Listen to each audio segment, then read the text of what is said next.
ములుగు జిల్లా వెంకటాపురం మండలం పాలంపేట రామప్ప దేవాలయంలో తెలంగాణ రాష్ట్ర పంచాయతీరాజ్ మరియు గ్రామీణాభివృద్ధి స్త్రీ శిశు సంక్షేమ శాఖ మంత్రి దనసరి సీతక్క కుటుంబ సమేతంగా ఆలయంలో ప్రత్యేక పూజలు నిర్వహించారు. సోమవారం ఉదయం రామప్ప దేవాలయానికి చేరుకున్న మంత్రి దనసరి సీతక్కకు జిల్లా కలెక్టర్ ఇలా త్రిపాఠి, ఐటీడీఏపీఓ అంకిత్, అదనపు కలెక్టర్ లోకల్ బాడీ శ్రీజలు స్వాగతం పలికారు.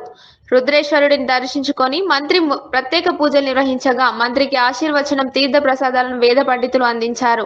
ఈ సందర్భంగా మంత్రి మాట్లాడుతూ వనదేవతల సాక్షిగా ములుగు నియోజకవర్గ ప్రజలకు రుణపడి ఉన్నానని, ప్రతి గ్రామం, మండలంలోని సమస్యలు తెలుసు అని, అన్ని సమస్యలను తొలగించి ములుగు నియోజకవర్గాన్ని అభివృద్ధి చేస్తానని హామీ ఇచ్చారు.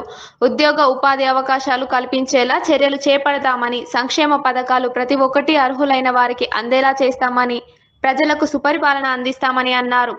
జాతీయ గుర్తింపు పొందిన రామప్ప ఆలయం ఎంతో ప్రసిద్ధిగాంచిన రామప్ప ఆలయం శిథిలావస్థితిలో ఉన్నదని, తప్పకుండా ప్రత్యేక నిధుల ద్వారా ఆలయాన్ని మరమ్మతు చేయిస్తా అని అన్నారు. ప్రతి గ్రామానికి ప్రత్యేక నిధులు ఏర్పాటు చేసి అభివృద్ధి చేస్తానని అన్నారు.